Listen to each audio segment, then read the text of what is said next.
Hello, ladies and gentlemen. I'd like to welcome you to episode 2 of Rooted in the Riv podcast. I am your host, Eric Pacheco. Later on in the show, I will be joined by USA Today sports reporter James Williams. Before we get to that, I'd like to get into some of my own work that I did this past weekend covering ASU football versus TCU this past Friday night in a thrilling 27-24 victory for the Sun Devils. Star wideout Jordan Tyson surpassed 2,000 yards in his career, a part of a 126-yard and 2-touchdown on 8 reception day in the Sun Devils win. Arizona State was down 17-0 midway through the second quarter before they began their remarkable comeback, capped off with a Jordan Tyson game-tying touchdown with under 2 minutes to play. That set the scene for Jesus Gomez to knock through a go-ahead field goal with under a minute to play, and the Sun Devils would hold on for the victory.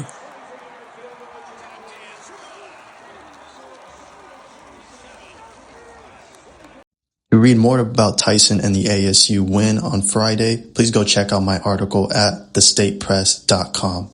Listening to what ASU quarterback Sam Levitt had to say post-game. Yeah, it's just what we do. Been doing it since last year. Didn't get it week 2, and honestly, I thought that was the biggest blessing that we had because, if we got that one, then maybe we don't get this one, and obviously league play is more important. So it's just what we do, and, big props to the defense, and what's coming big every single time. Like I said earlier, on that last drive, y'all have to put a heart monitor on me. I ain't got no beat, so just cold-blooded for the defense, seeing them out there. I'm pleased to be joined now by a good friend of mine and someone I am very lucky to call a mentor, USA Today sports reporter and Long Beach State journalism professor, James Williams. Welcome, James. Eric, thanks for having me on, man. I appreciate it and love what you're doing with the podcast. And again, just excited to be on with you. What's going on, man? Nothing much, man. It's a good day. It's a big day in LA where you are based out of. Obviously, the Dodgers getting set to begin their postseason run, quest to go back-to-back. Hunter Green, Sherman Oaks, Notre Dame native will be on the mound for the Cincinnati Reds. You spent some time around the Dodgers this season. What's your outlook? What's your take as they get ready to begin this postseason quest? Yeah, it's kind of funny, right? I mean, and it seems like it's already been many moons ago, in a sense, since they won the World Series, just because the season is just so long compared to football, for example. Yeah. But it's interesting because it wasn't, I don't know, it's like, it's hard to say like the expectations are high, or I guess there's just a championship standard now, right? So it's like maybe the projection before the season was, hey, this is the team, especially coming off the World Series, that's going to win 100 games. And I think they won like 93 in the regular season. So it's kind of like, which again, to me, I'm like, that's 7 games. I mean, that's the difference between, a strikeout or not getting the home run or whatever, any little thing. There's so many close games in a season. But,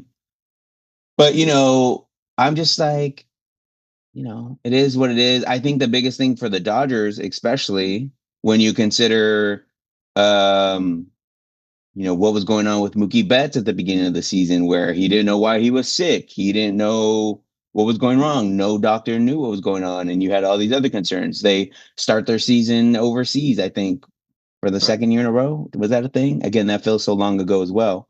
But is that they're healthy right now for the most part, right? You have Blake Snell, you have Shohei's healthy. Betts has been doing good. I think Freeman is starting to hit some home runs. At this point in the season, I think he's had like 3 or 4 in the last couple days here. So, I think that's the biggest thing is they're coming in healthy. I wasn't always the biggest baseball fan growing up, so a lot of it is still kind of new, especially growing up. It's not like the Dodgers were doing anything special for the most part. But it was refreshing to see them win and make the World Series and all that jazz. I mean, they did it in 2020 as well, but that was 2020. So it's just whole different circumstances, not to take away from that championship. But yeah, again, they're healthy. Obviously the baseball season is a long grind, but I think we'll have to wait and see, because I've seen some seasons, just even in other sports, where it's like this team is supposed to win the championship. They're supposed to go all the way, and then they'll like fizzle out in the first round, or, hell, some teams don't even make the playoffs the next year. And I think that's the thing. I mean, maybe we see it a lot more like we did with Alabama in college football, for example, but you don't see a lot of back to back uh defending champions coming in and they're still just on a tear the next year. Like, every team is different. Every team is going to go through their ups and downs and their lumps. And, that's kind of been the case for the Dodgers this season in a sense. But I think right now, as I mentioned, they're in a good spot.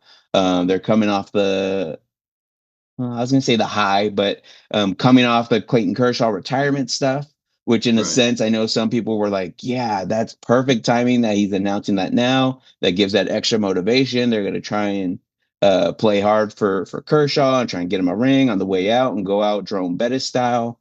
But we'll see. We'll see what happens. But again, I think everything is going well for Dodgers Nation here. But at the same time, they can you know, not show up and put up a stinker or two here in the wild Right. card round, and it could be over quick. So I think we'll see. But I think the stat I heard, don't quote me on this like directly or whatever, but I think, isn't it maybe since the wild card format? I don't know when the wild card format started, but I think it's been recent. But is it not whoever's won like the first game of these series is like gone Yeah. undefeated or something? It's 90%. They said I was literally watching this right before we started. It was like Yeah. 18 out of 20, so 90% is what they Okay. said on the broadcast. I don't know if the math checks out, but yeah, Yeah. like so this is gonna come out tomorrow. So like, So whatever we'll know. happens in We'll game one, see. like the Dodgers can be Yeah. down 0-1 and like suddenly everything changes because All right. of that stat. And it's very possible because Hunter Green is no joke, Yeah. Playing at home too, as you mentioned. Was he first overall? No, he was second overall. He Royce Lewis, another SoCal boy Royce Lewis. Yeah. That was the SoCal year. Yeah. out of Uh-huh. J Sarah went one. I'm Mm-hmm. pretty sure Hunter Green went like I'm pretty sure it was two, but he might have went like three. He was top It five. was he was definitely top five. He was definitely top five. And has the opportunity to play at home. I'm sure there's going to be tons of people there for him. The Reds were in town not that long ago, Mhm. like within the last month and a half, if I'm not mistaken. And if anything, whatever jitters or excitement, I didn't keep track of Hunter Green to know how many times he's pitched at Dodger Stadium since he's been drafted, but like there's no concern there about like how um nervous he might be about playing in Dodger Stadium for the first. Like, you don't have to worry about any of that with Hunter Green. If you're a Dodger fan, obviously maybe a little bit because he's comfortable now. But yeah, I think it should. I think at least game one should be competitive, right? Because it's kind of like the start of the season in a sense where everyone thinks they have a shot. So as long as your team is showing up to play, you have a chance, at least in these early rounds. So we'll see. And again, I think just the biggest thing for the Dodgers is you got to get out of this healthy. I think you have enough guys. I think your bullpen isn't, at least right now, in a spot like it was where it was kind of hobbling through the World Series run. And like, again, you didn't have guys like Shohei where you can make him a designated hitter slash pitcher, or maybe he comes out of the bullpen. Um, you kind of have the flexibility to do some of that kind of stuff now. And again, I think everyone's in a good spot, but you don't need like one or two of your best pitchers like start going down in these early rounds, and Right. then things can get ugly quickly. But as long as they're healthy, I think they're still the team to beat overall. Right. I'd have to agree with you. I mean, it's hard not to say them. But let's transition over to the football side of things and a team you spent a long time covering, Yeah, UCLA. It is they're the complete opposite of the Dodgers. You could say they are in tough times right now. They got rid of Foster, Deshaun Foster. Yeah. Deshaun Foster. I forgot his first name there. Deshaun Hmm. Foster. A couple weeks ago, they're 0-4. I mean, what have you made of UCLA's terrible season so far? Yeah. So whatever success the Dodgers are having or have had the last couple of years, that has not been the case for UCLA. It's interesting, right? So yeah, covering the team. I got there. I can never remember the year, but I know it was Chip Kelly's second year as head coach for UCLA. I know Deshaun Foster was part of that staff as a running backs coach. He had been there um, a couple years even prior to me being there. He was there during the Jim Mora years, who was the coach before Chip Kelly. So Foster's been there for a while. He was an alumni of the program, um, dating back to X number of years ago. Maybe not the 80. I think it was like 95 or something like that. He wasn't an 80s guy. I think he was in like the mid 90s. But I think the it was just weird because it was almost the opposite of what everyone not what everyone wanted, but it was the opposite of the Chip Kelly thing. So the whole knock on Chip Kelly was Chip Kelly's not recruiting, yada yada yada. He doesn't want to recruit, whatever the case was. Like there was a time, and I mean, to his credit, some of these guys were going to the NFL, but like some of his best players on the field were former walk-ons. And again, you look at a Greg Dulcich, who I think might be with the New York Giants now. I know he started with the Denver Broncos, for example, but you have guys who just were like walk-ons and ended up kind of becoming something, right? So, he was getting guys into the NFL. And so there was and they were kind of hanging their hat on some of that, saying, look, we're getting guys to the NFL, even walk-ons. But it also kind of served as like this enabling in a sense of like, well, we don't need to get 4 or 5-star guys because we'll build and develop them into what we want them to be, and then they'll go to the NFL. So that's fine and dandy, but I think that speaks more to the player and their development and their work as well, right? I think you can't just do that with anybody and everybody. So the talent wasn't there, but obviously the X's and O's and stuff like that Chip Kelly brought to the table was there. So when they were rolling on the field, they were rolling. The thing is Martin Jarmon, the athletic director, who's still kind of under fire here with a lot of the fan base who still want him removed, catered to, and it's not for me to say whether Martin Jarmon should be fired or not. But he catered more to the want of the players by hearing them out. And when they said they wanted Deshaun Foster, and because of the timing in which Chip Kelly left, it was kind of after the hiring cycle. So you had Deshaun Foster coming in. He had briefly left to become the Raiders running back coach, but the players made it clear they wanted Deshaun Foster. Like literally, as Chip Kelly walks out the door and says his goodbye, within like the 5 or 10 minutes of the athletic director coming in and saying, hey, what are you looking for in your next coach, yada yada yada, they said we want Deshaun Foster. So they get Deshaun Foster. The recruiting is booming to a way, not that it was like the number one class in the country or anything, but they were a top 20 class. It was it was interesting for me because I hadn't covered a lot of college football until I started covering UCLA.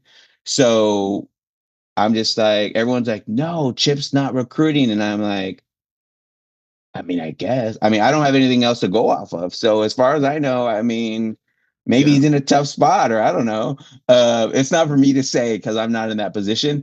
So for all I knew, whether he was or wasn't, I had nothing to base it off of personally.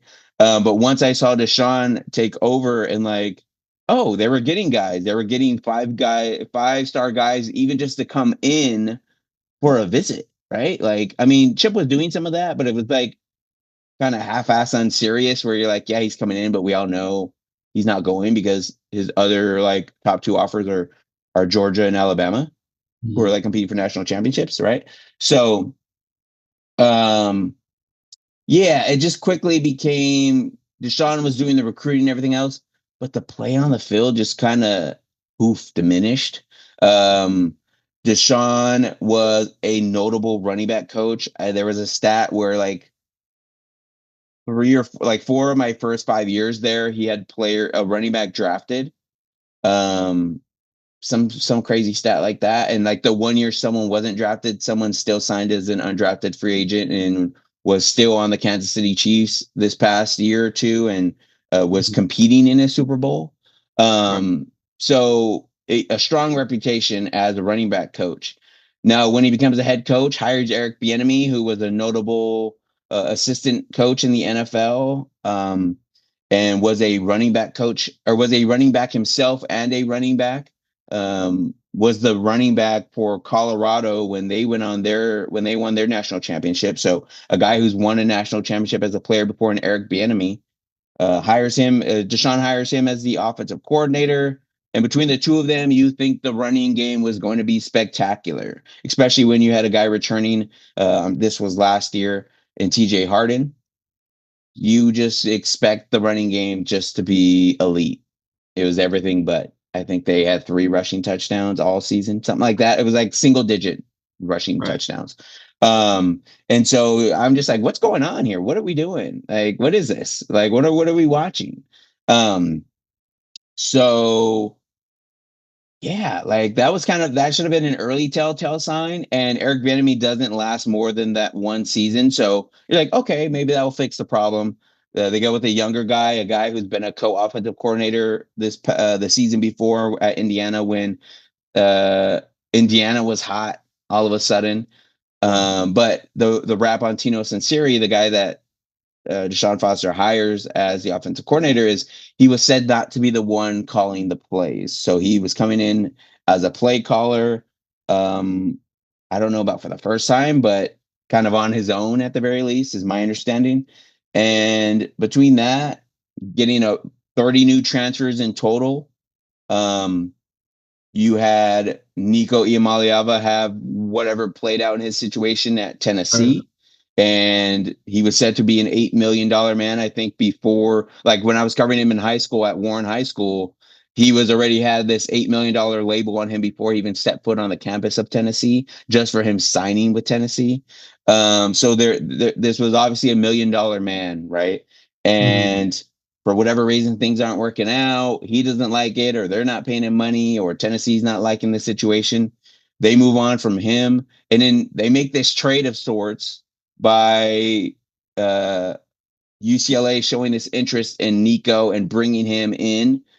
Joey Aguilar, who's from Appalachian State, I think, came in from the transfer portal and looked to be the guy, was there throughout the spring. And now he's left without a home because he wants to be a starting quarterback somewhere. So now he goes to Tennessee. And now Tennessee I know they won at least 2 of their 4 games, I would imagine. I don't know their record off the top of my head. Yeah, I believe they're 3-1 right now. I would say 3-1. I know they're not undefeated, right? But yeah, I think there's. I mean, well, they're doing better than UCLA. They're definitely doing better than UCLA. So they're winning that, in a sense, what was a trade. So there was just a lot going on. But that's kind of what you expect, let alone when Deshaun Foster was brought in. So he was late on that cycle, the recruiting cycle. This was like after the initial signing day period. So nothing that Deshaun Foster had his first year was really his own. Even some of the coaches were retained from Chip Kelly's staff. So this first offseason that we just came off of was his first time to bring in his own coaches, bring in his own players. And everything just didn't come together early on. Again, Nico and some of these guys didn't come in until the start of training camp, or maybe they were there for the month or a couple weeks before, but they weren't there for spring ball. They were there with other programs, if anything, learning different offenses or defenses, depending on what side of the ball they play on. So by the time they get to UCLA, it's like everyone, in a sense, is playing catch up on what it is. And yeah, that kind of bleeds into the first couple weeks of the season. But unfortunately for Deshaun Foster, they had seen enough. I think his overall record, he might have been like 5-10 or something like that. I think doing the first year and what was the first 3 games of this past season, of this season, excuse me. So yeah, it just wasn't looking good. It just wasn't look like it was going in the right direction. I think the word is for this upcoming off season is this is supposed to be the year, now that you have a lot of the realignment within the Big Ten, but some of the other things, the other conferences kind of settled or figured out. Now everyone's kind of knows what they're getting in terms of this TV money and whatnot. And obviously the rules continue to change for NIL and all these other different things. But this upcoming offseason is supposed to be the offseason in which you are said to be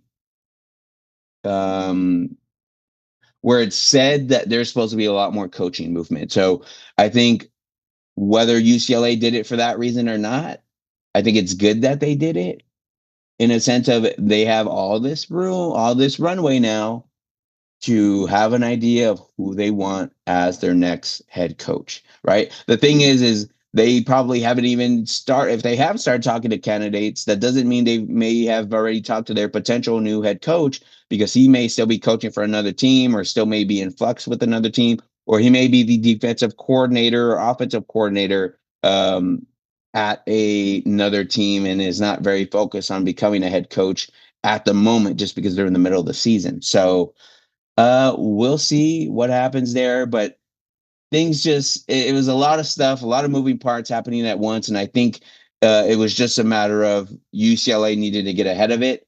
So they're not caught in a situation where Martin Jarmon is telling the players, hey, in the next 96 hours, which to me was some random number, in the next 96 hours or whatever it was, we're going to have your next head coach. That's like 4 days.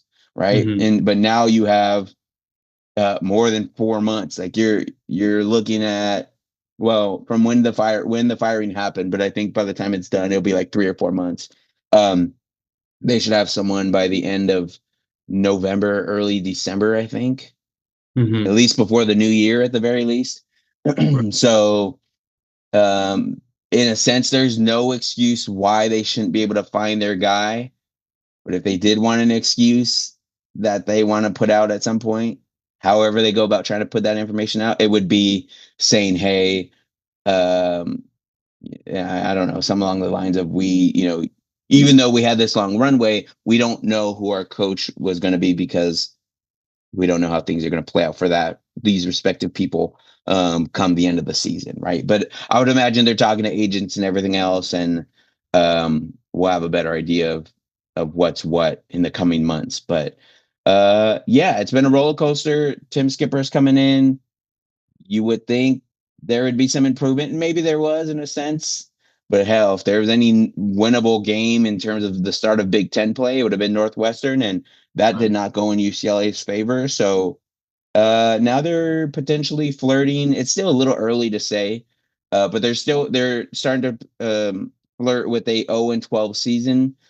I don't think that will happen, just because the odds of it are UCLA is one of these schools where they will come close, if not actually beat a team they probably had no business beating. Now, I'm not saying they're going to beat Ohio State or Penn State at home this upcoming week, but they'll beat in Indiana or somebody like one of those second tier, third tier teams. They may even mess around and beat USC later in the season just to play the spoiler. I'm not sure off the top of my head who's at home. I think they're at the Rose Bowl this year. And hold on, let me look that up. They'll be at the Coliseum. They will be at the Coliseum. Okay, so what my experience has been covering USC UCLA is I think whoever is the away team has won the game. Okay.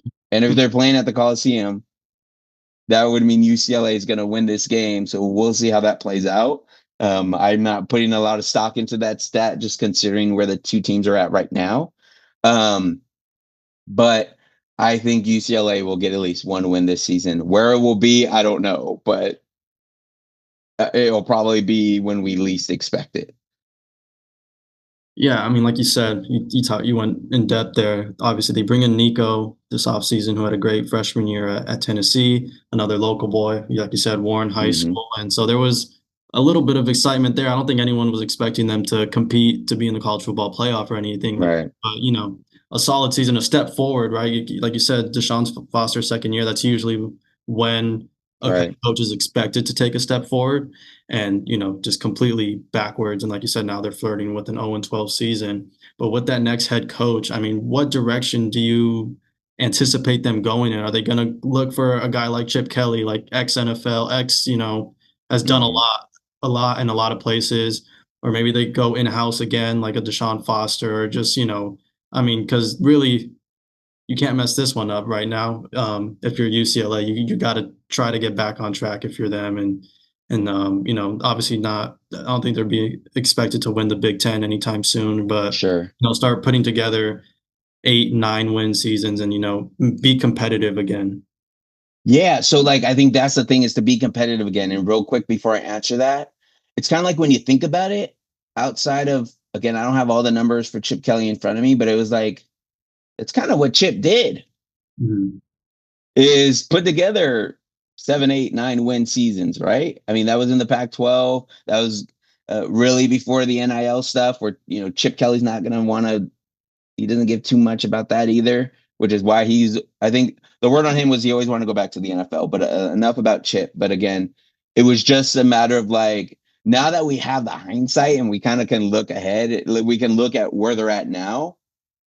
In the way, it was just funny because I remember like I took over the UCLA beat at the Orange County Register in like week 4 of the 2019 season. It was 2019, 3 weeks into that season, like around the time we are now.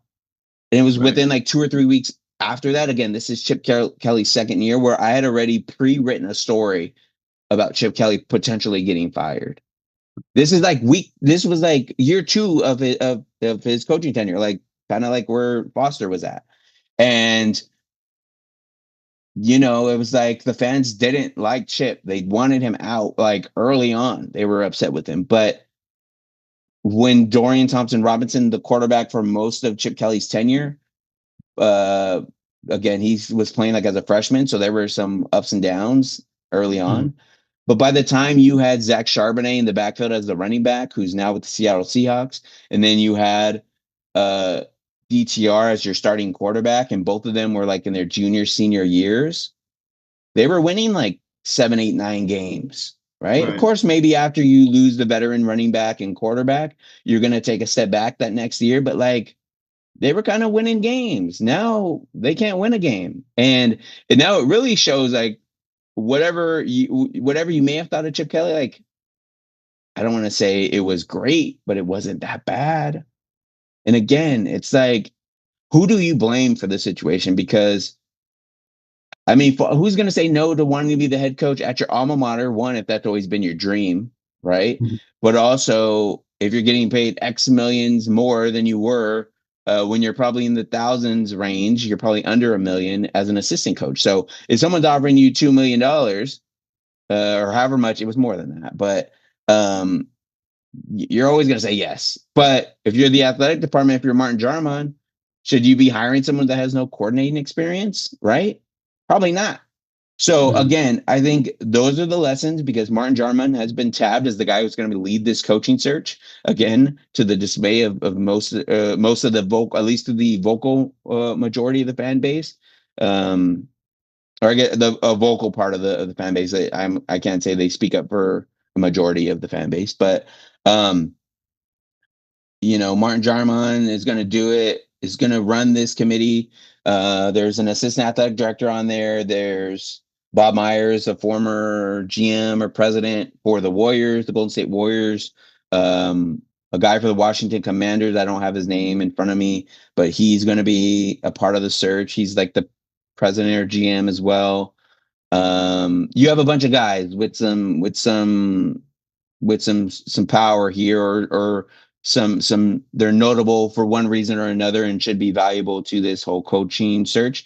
You're not going to be looking for a guy, to answer your question, you're not going to be looking for a guy that has no coordinating experience, right? We've been through that.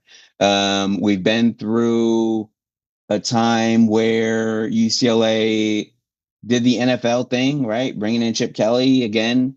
Not now in hindsight, now it doesn't look too bad, but you also had D'Anton Lynn, who's the defensive coordinator now at USC. He spent the last year with Chip Kelly.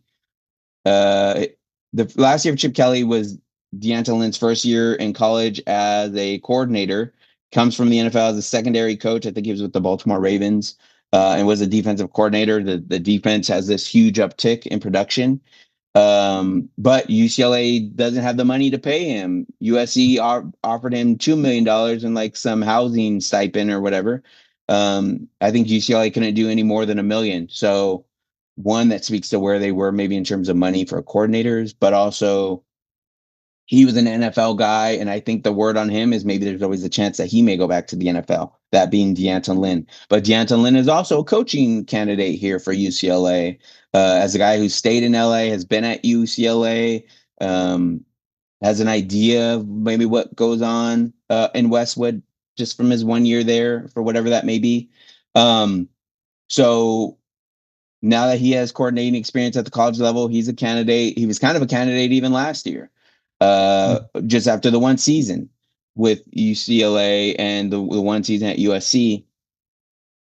You're going to want a guy that has an understanding, which in a sense to me means he's going to be a younger guy, or a guy who's going to have the stamina and longevity to be bothered with this college football landscape and what it is now, which means roster management, NIL, the TV revenue stuff. Again, he doesn't have to be an expert in all of this stuff, but he needs to have an understanding of this stuff, of recruiting, both at the high school level and in the transfer portal. Has to have the understanding of coaching staff construction, which whether he may have a full say in it or not, but like the GM role and working with the GM and stuff like that. There's a lot more that goes into it.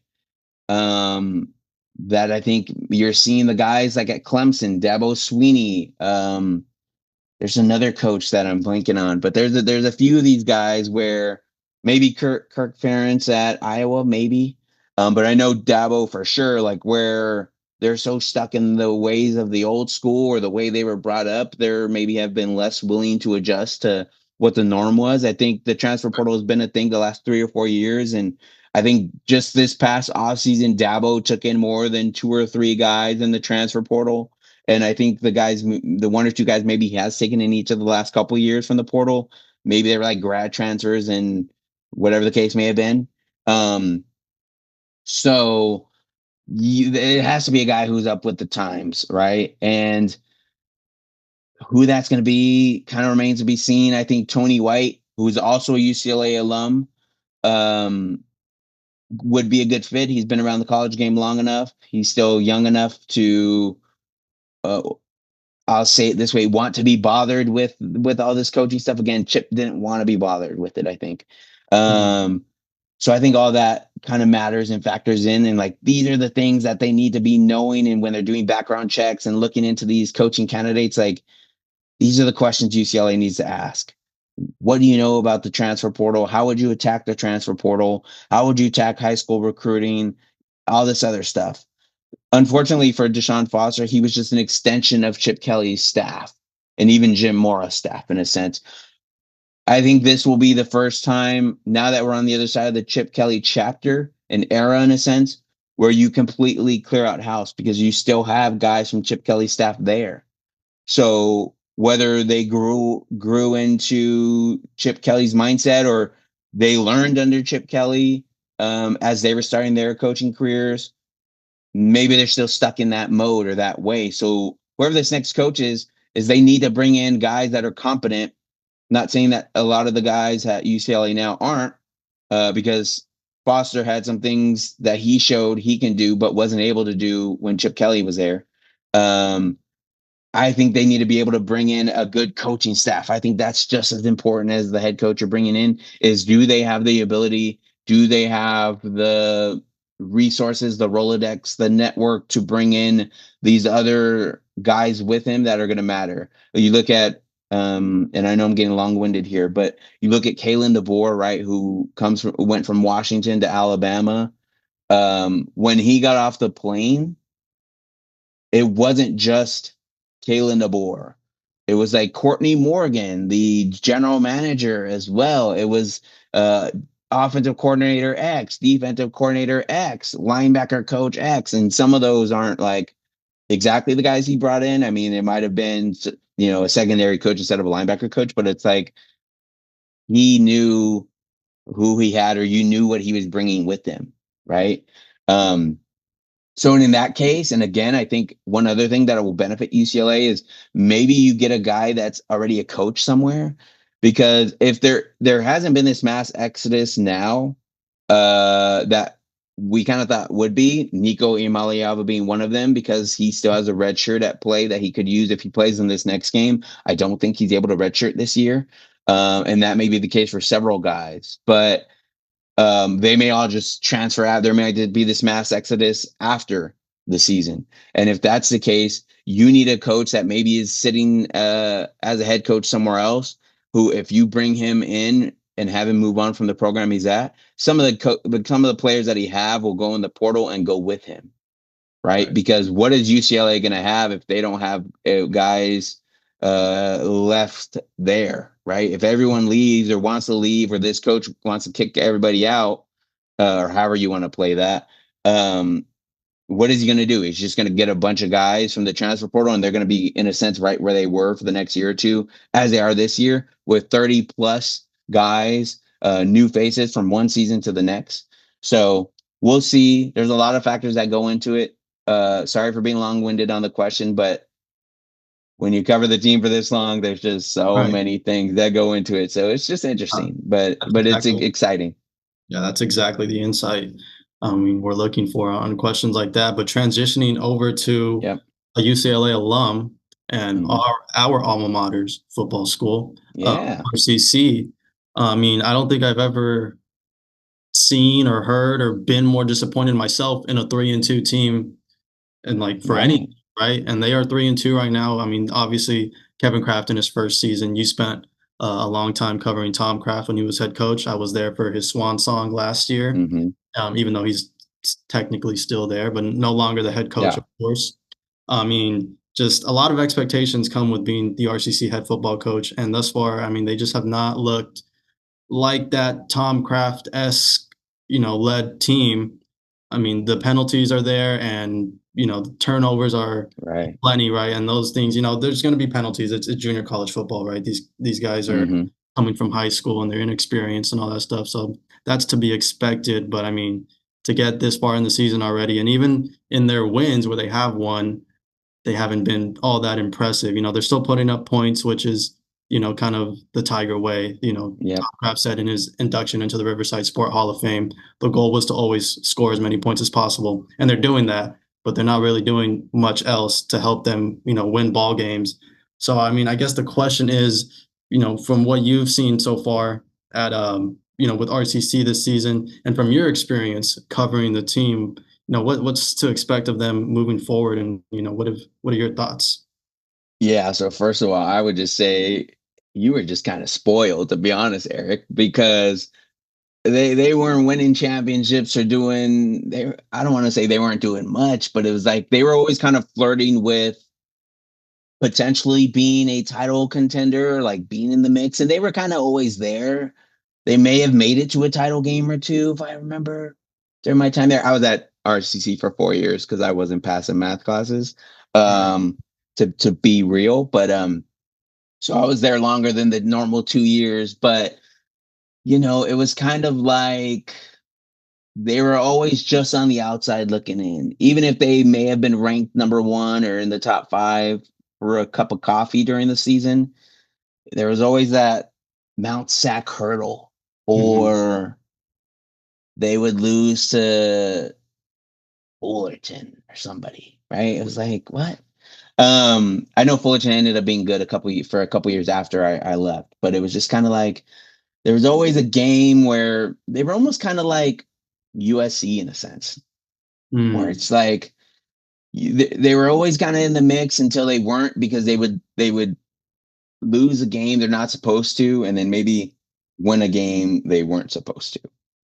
And it's kind of like, and in a sense, it would almost be in the same month, right? Where it's like, oh, damn, this team's going to do something. They just knocked off somebody that they shouldn't have beat. And then 2 weeks later, they'll lose to somebody they're not supposed to lose against, right? Somebody they should have blown out. So anyways, yeah, it's interesting because with Kevin Kraft there, and I think more importantly, with Tom Kraft still there, you would think nothing would really change. Right. I haven't been there in a while. I haven't had the opportunity to talk to Kevin Kraft the way you have. But I would imagine there's this father-son dynamic in which maybe Tom Kraft is still there, but he's also not wanting to be as hands-on in a sense to where he is saying, now, son, maybe you shouldn't do it this way. When I was there, or if that was me, I wouldn't stand for that, or I wouldn't do that, or you know what I mean? And it doesn't want to seem like he's still there and in charge. He's just not the head coach anymore. So, excuse me. I think maybe, and again, I don't want to make it seem like Kevin doesn't know what he's doing or there's not room for him to grow. But I think Tom is probably even just, if it is something that he could easily address or fix, I think he's probably still just giving Kevin the space to learn and figure it out on his own, right? And I think that's good, right? And I think in a sense, it's like you're gonna have a down year every once in a while. If you let it happen for a season or two, or beyond a season, and get into the second or third season, and you're still kind of having penalty issues and everything else, then yeah, you're setting yourself up for a change of direction for the program in terms of now you're not the title contender anymore, and maybe you're just a middle of the pack team, right? So yeah, I think the thing that's been interesting, again, I haven't been able to follow each game as closely as maybe you have, but the rap with Kevin Kraft, and no one else I ever felt like ever talked about this, but I always bring it up to people because I felt like this happened every year. Again, it's worked out for them to a degree at least when I was there. But the guy who would start the season as the quarterback, and in a sense, that would mean whoever went through training camp, whoever went through spring camp, as probably the guy, or at least by training camp, you have a sense of who that is. It's like after the first week or two, they're not the starting quarterback anymore. And whoever the second string guy goes on to be gangbusters and like leads them on some run or something, right? And which to me always like was kind of confusing because I'm like, Tom Kraft is a quarterback coach. Kevin, he like his son was a quarterback that went to UCLA. It's not like these guys don't know how to analyze and it's not like they don't know what a good quarterback looks like, because they do. And maybe that's part of it. Heck, you bring in 2 or 3 guys, you let them battle it out, but once they get on the field, you can get a better idea of who's who and what's what. But it's like, should we be looking to switch quarterbacks like after week 2? I don't know, but yeah, I've seen some crazy things during my time. Maybe not crazy, but one example is Tyler Sharif, who kind of had a rap about him in high school. Went to Redlands East Valley, had some things not go his way. He was a guy who got drafted in the MLB draft, had the potential. Did you ever hear about Tyler Sharif? I did not. This is the first time Okay. It sounds like a distant, familiar name. Like I'm pretty sure a couple of times, but not enough to know. Right. So he was this guy. I think he was more of a baseball player, and he went drafted, and he got drafted out of high school in the MLB draft. But had this altercation with his coach, with his football coach in high school, was my understanding. And it kind of derailed him a little bit, his career, or his trajectory, or at least, whether, I forgot what, he started somewhere. He ended up going to college and playing football. I'm blanking on the school off the top of my head, but anyways, he ends up back at RCC. Looks like he's going to be the starting quarterback. Is the starting quarterback for the first season. And I don't think I'm making this up, but I was there. It's just kind of hard to believe that it really happened.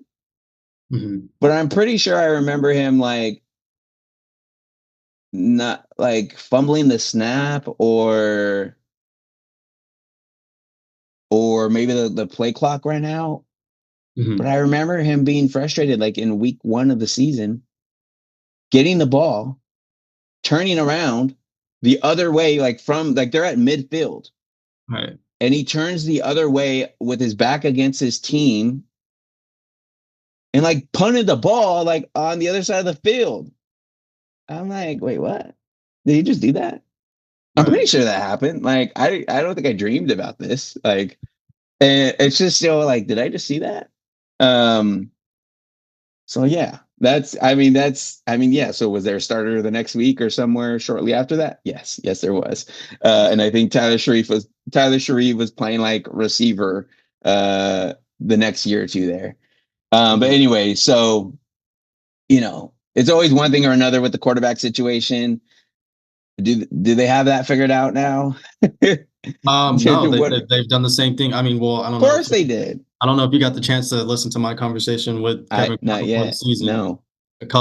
Literally a couple of days before the season, he was non-committal on naming his starting quarterback, and he said, "I'm not opposed to playing multiple." That's exactly what they did in week 1. They started with Brian Wilson, who was a Campbell bounce back, who was I think another local SoCal guy. He's another local guy, yeah.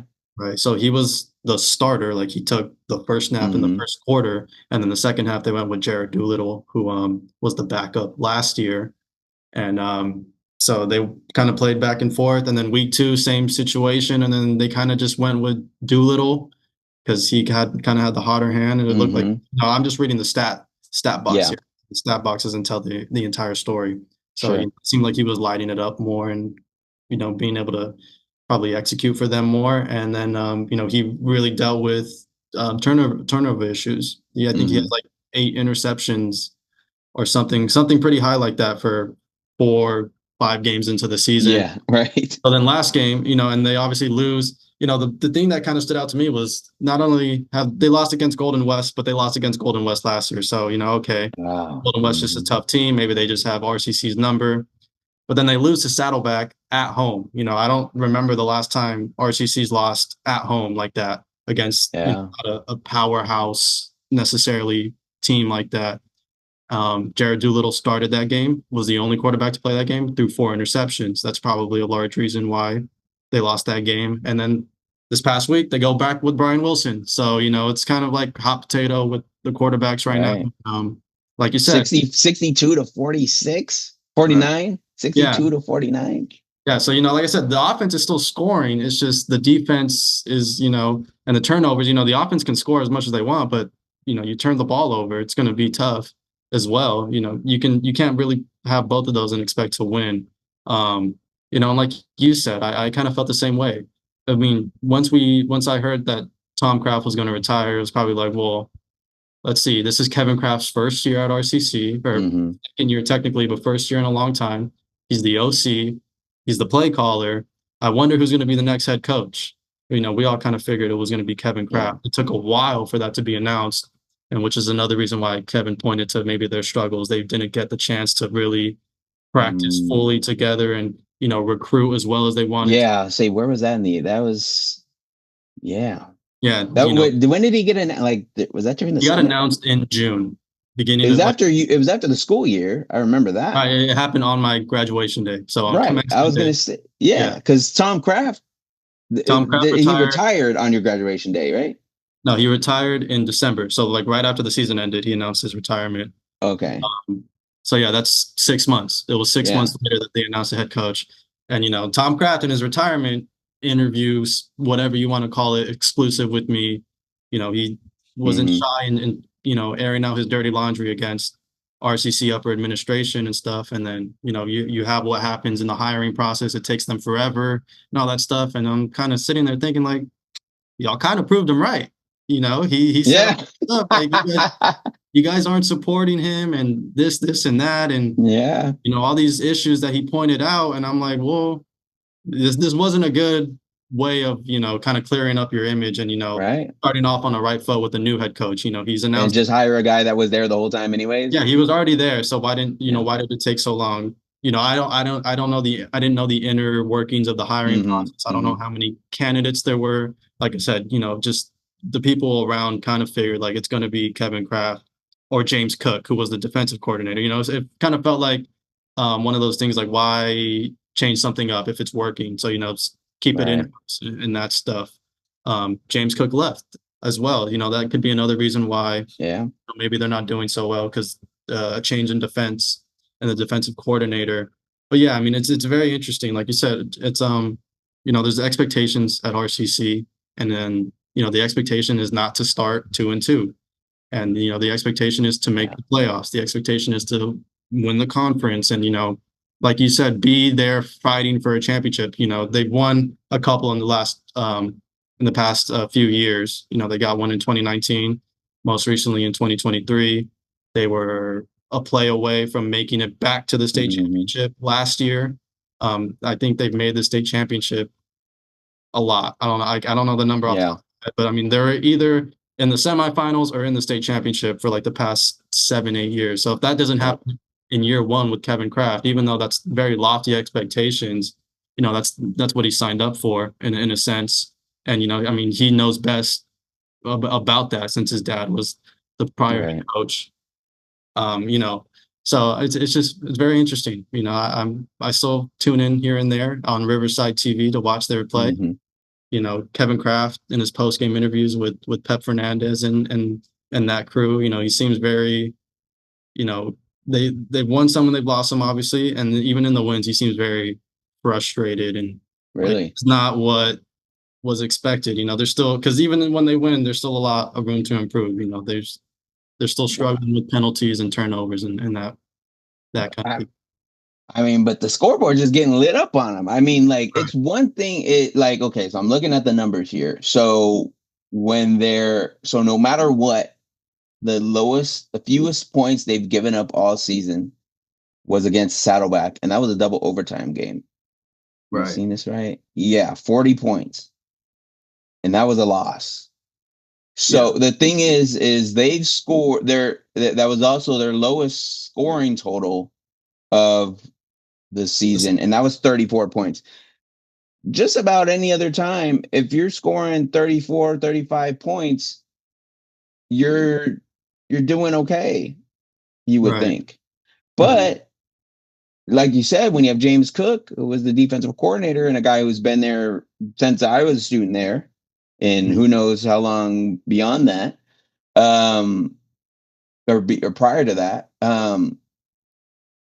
that's probably partly a telltale sign too. I mean, I don't remember how much they were giving up the last couple years in terms of points on when it comes to the defense, but I mean, whether he's, especially with them not being there, I mean, they're giving up 40 points at the very least.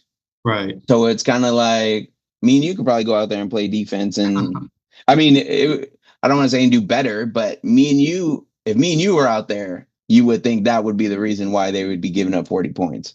But anybody else, I would think maybe more so me than you, but I'm a little past my prime at this point. And even when I was in my prime, I wasn't any good then either. So, but no, I don't know. They got to get it together. Obviously, that's interesting. If Kevin Kraft is still a little frustrated, even with the wins, but he better be frustrated if even in wins you're giving up 49 points, 54 points. Like, I don't know. You get something has to happen there. Real quick though, going back to the quarterback stuff, real quick, it's like again, the offense is always there. It don't matter who you got at quarterback. The thing is like, I just wish RCC would find a guy that they could stick to for the whole season, right? Because again, that Tyler Shreve story that I mentioned, where he kicks the ball, I don't know if he got suspended for that or what. Something happened. I think he was away for a few games or something. And I think it was that was the year Skylar Howard became the starting quarterback. And I'm like, okay, we'll see. I wasn't too familiar with him, but I think he had been the backup the year before. But when Tyler Shreve came in, he was kind of the hot new guy. Like, everyone's like, oh, this guy's going to take over. But then when they go back to the backup who had been there and was kind of had an understanding of what Tom Kraft wanted, like, it wasn't a surprise that maybe he did well. Or it shouldn't have been a surprise that he was doing well.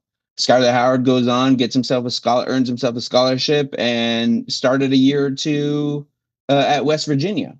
So it's kind of like they had a D1 starting guy then, or he developed into that obviously over time, but it's kind of like I just wish RCC was able to identify these things early on so that they can go on a run and not have these struggles or any struggles or things, any miscommunication. All that can be figured out in the spring and training camp, knowing that the guy that you're going to have lead the huddle knows he's going to lead the huddle from the beginning. Now, again, if a guy is throwing 4 interceptions in a game to open the season or into week 4 of the season or 3 into the season, I think is when that happened, then yeah, you need to make a change. But I said, what could we be doing to identify that early on? You know, what was the decision making like during the offseason? Yeah, and last season they had one guy and they stuck with him the entire way through, and they had their most prolific offensive season in school history from what they've said. That's what they told me with Brady Jones, and he went to Western Michigan, and he wasn't no D1 bounce back or anything. He was a 3-year at RCC redshirt, second string, and then finally got his chance as a starter and lit it up. He wasn't this crazy. He didn't have any stars to his name or anything like that, but so they're getting some talented guys. I mean, because again, Jake Retzlaff, who was the starting quarterback at BYU and is now, I think, the starter at Tulane. This year, they had guys. Skylar Howard went to West Virginia, and there's probably some other guys in there that, even between my time and your time and everything else, that had went on to do pretty well for themselves, right? So, they get talented guys. There just seems to be some sort of disconnect where it's not working. But again, when you can have 5-6 linemen, I guess, on the field at any time, if you count the tight end, I guess. But you can have multiple receivers. You can have multiple running backs. You can only have one quarterback more often than not on the field at one time. So a lot of that is, you don't really know what you have until they get on the field. And then even then, you can only really put in one at a time. It's not like if only one of your receivers is decent. I mean, it's kind of like when you have a quarterback, you kind of have to just ride them out until they're not hot. And if you have a better, maybe that's the thing. You have 2 good options, and then you can decide, but you wait for one of them to mess up to put the other option in. Right. I'm not saying don't have only one good option, but pick the best of the 2, or identify the best of the 2, and see if you can get it rolling from the jump. Right. Yeah, it's like the old saying goes: if you have 2 quarterbacks, you have no quarterbacks. And exactly. Kind of seem, in terms of win losses, the offense is still performing like you said, but in terms of win losses, it kind of seems that way thus far. But a lot of season left to play. Their schedule kind of eases up now until they get towards those last couple of weeks in the season. So there's still time for them to turn it around. There's still time for them to be in that playoff position like they usually are. So is Mount Sac not on the schedule this year? No, they didn't play Mount Sac last year either. So, but I'm pretty sure Mount Sac's still undefeated. Oh, they'll see him at some point. If they get to the playoffs or whatever. Yeah, they seem.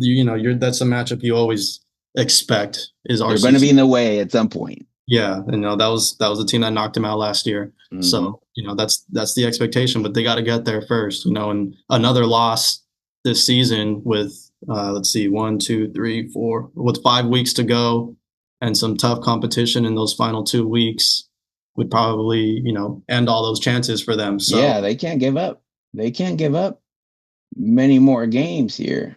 They're not really afforded that opportunity, losing the early ones that they did. So another big thank you to USA Today sports reporter James Williams for joining me today on the podcast.